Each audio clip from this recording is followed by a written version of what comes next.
peut-être pas dit ça, mais je me suis présenté aux élections fédérales, moi, il y a quelques... Tu t'es présenté dans ma circonscription. Ah ouais? Puis je m'en suis rendu compte le lendemain C'est vrai, on s'en a de déjà l'élection parce que je t'ai écrit, c'est le lendemain que je t'ai invité au balado. Vrai. Donc le 29 avril 2025, puisque l'élection était le 28. Oui. Le même jour que ma sentence. Et je me suis rendu... C'est une grosse journée pour C'est toi. une grosse journée. Et je me suis rendu compte que tu t'étais présenté pour le Parti vert dans Hochelaga. Moi, j'ai voté pour le Bloc. Mais Rose. oui, mais ça, donc tu passes... Mais alors là, c'est fascinant. Parce que, vois-tu, c'est là que je voulais m'en aller. Tu as 25 ans. Oui. Tu as bloqué un pont à 24 ans. Oui. Là, moi, vois-tu, quand je t'ai demandé ton âge tantôt, tu es arrivé, je me serais attendu à ce que tu sois un peu plus jeune. Dans la mesure où, et tu me diras si j'ai tort, non, c'était pas un jugement sur ta façon de t'habiller ou ta barbe, c'est juste, pour moi, c'est des actions qu'entreprennent généralement les très jeunes, tu sais, puis tu es encore très jeune, mais tu comprends ce que je veux dire, les 18, 19, 20, 21, 22 ans. Et tu as 25 ans, et là, tu te présentes en politique. Donc, pour moi, c'est peut-être contradictoire dans la mesure où si tu prévois, et tu n'as pas besoin de révéler quoi que ce soit, refaire une action semblable, c'est-à-dire une action comme celle qui a été entreprise sur le pont, ben, en même temps, le fait que tu te présentes en politique, c'est aussi la preuve que tu es peut-être passé à autre chose. Est-ce que, là, il y a beaucoup de questions dans ma question, là, mais au plan psychologique, là, est-ce qu'à 25 ans, faire encore ce que tu as fait l'année passée, ça commence à faire un petit peu tard là, dans la vie normale de quelqu'un? Je serais curieux de savoir pourquoi ce serait considéré comme juvénile de faire ce genre d'action-là. Ben, parce que de la même façon que tantôt, je prenais la liberté de dire que l'écologisme qui est encore à se définir autour de l'axe bien-mal, c'est un écologisme qui est encore adolescent. Pour moi, il y a quelque chose... et c'est une opinion personnelle, puis tu sais que je te manque pas de respect. Je t'aurais pas invité si c'était le cas, mais je trouve qu'il y a quelque chose de peut-être un peu adolescent, dans le fait de faire moins valoir les idées et nos arguments et la nécessité de convaincre les gens de cette façon-là. Je trouve quelque chose d'adolescent, donc, dans le fait de moins privilégier ça que l'action. Au même titre qu'un enfant, quand il veut se faire entendre autour de la table, il jette sa soupe à terre, puis tout le monde le regarde. Alors que quand il vieillit, il fait valoir son point. C'est ce que je trouve peut-être de juvénile là-dedans. Je pense que c'est pas une question de un ou l'autre. Ce serait peut-être ça ma réponse, de se dire que on se doit, en effet, d'avoir des arguments qui sont plus rationnels, qui sont capables de répondre plus adéquatement au langage utilisé par la politique institutionnelle. Mais je pense que si c'était juste ça qui était pour convaincre les gens, on serait déjà convaincus. Je pense que en lisant le rapport du GIEC, je suis pas comme ces gens-là, c'est des ados.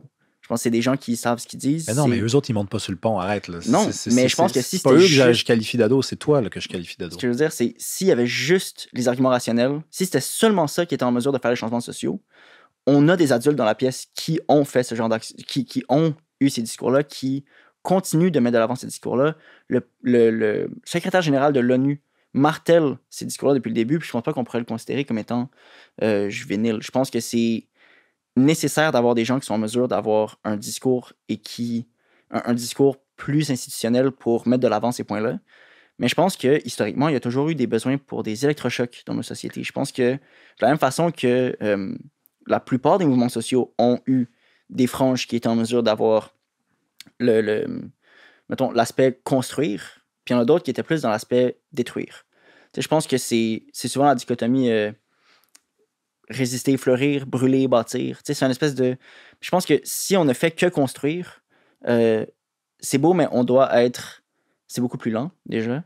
Et ça finit par ne pas fonctionner ou se faire coopter par des forces beaucoup plus grandes que les nôtres. Mais si on est en mesure d'avoir à la fois des gens qui mettent de l'avant un visage, qui sont en mesure d'avoir un discours qui rassemble les gens, c'est nécessaire, mais comme on l'a vu en 2019, c'est pas juste le fait que les gens soient d'accord avec nous qui va permettre un changement social. Je pense qu'il faut aussi avoir un électrochoc puis une capacité de la population de sentir que le pouvoir, c'est pas juste de voter aux 4 ans, c'est aussi d'être en mesure de se faire entendre au courant des cycles électoraux, entre les cycles. Mais, non, mais je suis assez d'accord avec toi là-dessus. Ouais. C'est-à-dire que, et c'est la raison pour laquelle je voulais t'inviter, c'est que tu représentes quelque chose qui a toujours existé dans la société. C'est-à-dire que tu n'es pas une anomalie, t'es pas, ou enfin, ton organisation n'est pas une. Vous n'incarnez pas un accident de l'histoire. Il y a toujours eu des forces. Et moi, j'insiste sur le fait que c'est extrême. Si ça ne te plaît pas, bon, j'aurais essayé. Et pour moi, ça a existé, ça va exister. Mais sur la question du juvénile, c'est qu'il me semble qu'il fut un temps où les jeunes s'occupaient de cette action-là. Les jeunes étant les plus jeunes que toi, ou alors les jeunes comme l'âge que tu avais à l'époque. Mais tu sais, quand quelqu'un a 40 ans, il fait ça, il y en a peut-être dans votre gang qui ont 40 ans, là.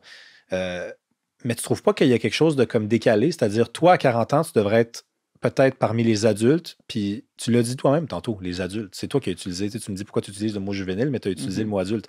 Donc, toi-même, tu fais une sorte de classement, tu sais, au plan de l'âge dans toutes ces étapes-là de la vie. Est-ce qu'on peut, par exemple, se lancer en politique comme ce que tu as fait pour le Parti vert et continuer de mener des actions comme ça, ou tu trouves pas que j'ai raison quand je dis qu'on passe d'une étape à une autre? Je pense que là, ce n'est pas mon intention de refaire ces choses-là. J'ai compris ma leçon.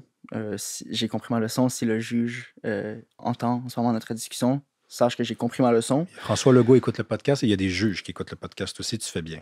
Bien. Et donc, je n'incite personne à faire quoi que ce soit et j'ai compris ma leçon. Si on peut partir avec ça, puis ensuite je peux. Je pense que c'est pas contradictoire, en fait, de se dire qu'une fois aux 4 ans, tu vas aller en politique, puis que si ça fonctionne, tant mieux, tu fais passer à la politique institutionnelle maintenant et tu peux faire des changements à l'interne. Si ça fonctionne pas, tant pis, ça ne veut pas dire que ton pouvoir politique est rendu nul à ce moment-là. Je pense que le choix de tactique, c'est une question qu'on doit avoir d'un point de vue stratégique, qu'on doit réfléchir à comment faire pour arriver à nos objectifs. Puis on peut avoir des désaccords sur qu'est-ce qui fonctionne pas. Mais je pense que d'agir politiquement, et donc la plupart du temps, les actions qui sont efficaces sont des actions qui ne sont pas nécessairement légales. Je pense qu'il y a cette nécessité-là de se dire, c'est pas nécessairement immature, ça peut l'être, ça peut l'être, mais c'est pas nécessairement immature de vouloir avoir un pouvoir politique et d'aller le chercher d'une façon ou d'une autre entre les moments électoraux, sans nécessairement dire que les moments électoraux sont impertinents. Je pense que les gens qui sont élus ont une énorme influence sur les politiques publiques, évidemment. Mais je pense que c'est de la même façon que les lobbies ont compris ça depuis des années. Les lobbies ont compris que, genre, tous les lobbyistes votent aux 4 ans, mais ils ont aussi des rencontres 5 fois par jour. Je pense que eux jouent avec l'idée que parce que c'est légal, parce que c'est correct d'avoir une influence directe sur les politiques publiques en étant des gens non élus qui ont des intérêts privés, parce que c'est légal, c'est bien. Mais c'est encadré, le lobbyisme. C'est encadré, mais pas tant que ça. 80% des discussions ne sont pas divulguées au public. Il y a très peu de lois sur le lobbyisme, autres que les lois par rapport aux bribes, aux pots de vin. Oui, les pots de vin. Ouais. Mais ça, c'est si on pogne les gens avec des pots de vin. Mais les lois sur le lobbyisme sont très peu encadrées, en fait. On a certaines informations, mais la plupart sont considérées confidentielles parce que c'est des secrets d'entreprise, c'est des secrets qui, s'ils étaient rendus publics, seraient considérés comme des menaces au libre marché. Whatever. Et donc, il y a beaucoup de façons de jouer avec les règles pour les lobbyistes. Puis, il y a, je pense, une très faible critique des lobbyistes dans le discours public parce qu'ils sont beaucoup plus cachés. Mais ils peuvent être cachés parce qu'ils ont un énorme pouvoir économique que nous, on n'a pas en tant que population moyenne. Mais peut-être que vous devriez vous inspirer des lobbyistes. Et je le dis avec un peu de malice, mais à peine. C'est-à-dire que ce sont des gens qui ont fait avancer leurs pions, qui se sont institutionnalisés, qui sont aujourd'hui encadrés. Et bon, si on leur prête de mauvaises intentions, qui réussissent quand même à faire avancer leur cause en défiant, en ayant trouvé des petits trous dans la loi. Mais vous êtes dans la brutalité, c'est-à-dire sur le plan de la forme. Sur le plan de la forme, on ne peut pas vous soupçonner quelques désirs, que ce soit de se modérer éventuellement. Vous êtes peut-être plus franc. C'est ce que tu me diras. Nous, on est franc-jeu. Nous autres, c'est you see what you get. Là, on s'assume. Ouais. Mais en même temps, la preuve est faite peut-être que le lobbyisme va l'emporter, ou en tout cas l'a emporté par le passé, en acceptant de jouer le jeu du système. Puis on revient donc à ces gens-là qui, laissons tomber la dimension juvénile, mais commencent leur parcours militant en faisant de l'activisme et qui un jour se lancent en politique. Ça me fait penser à la cause de M. Boissonneau, là, qui est le candidat du Parti québécois dans Arthabasca. Là, on est le 20 mai aujourd'hui. On enregistre peut-être que lorsque l'épisode va sortir, on va être durant l'élection partielle d'Arthabasca. Ça, c'est un parcours qui a dû quand même... je sais pas, te faire sourire quand même. Quelqu'un qui était, tu me disais avant qu'on arrive ici, c'était pas n'importe quoi, là, le sommet des Amériques en 2001, c'était hardcore, ce sont les mots que tu as utilisés. Ouais. Puis lui, ben, il est rendu à vouloir se faire élire comme député, il a progressé. Puis progresser en passant, ça veut pas dire s'améliorer, ça veut dire qu'il a changé. Il y a une transformation dans sa... Ouais. Parce que, en effet, je pense que progresser, je sais pas. En tout cas, s'améliorer, je ne sais pas. Parce que pour les progressistes, le progrès, c'est s'améliorer, mais le progrès, ça veut dire se transformer, en fait. Dans ce cas-là, on est d'accord que... Je pense qu'en effet, puis je ne suis pas dans sa tête, je pense qu'il y a... C'est ça, c'est... L'objectif ici, c'est pas... Mon objectif, c'est pas de décrédibiliser les gens qui font ce genre de choix-là, d'aller en politique. Je l'ai fait moi-même. Je pense que c'est important, en fait, juste de réaliser que c'est un écosystème, tout ça. Et donc, il nous faut des gens qui combattent sur tous les fronts, dans un sens. Parce que je pense que oui, en effet, on pourrait essayer de jouer la game des lobbyistes, mais moi, je connais aucune ONG environnementale qui est multimilliardaire. Je pense qu'il y a quand même un degré de pouvoir sur la société qui est débalancé dans ce contexte-là, où on se bat contre les entreprises qui... C'est ça l'avantage quand tu mets le profit au-dessus de la vie, c'est que tu en as du profit.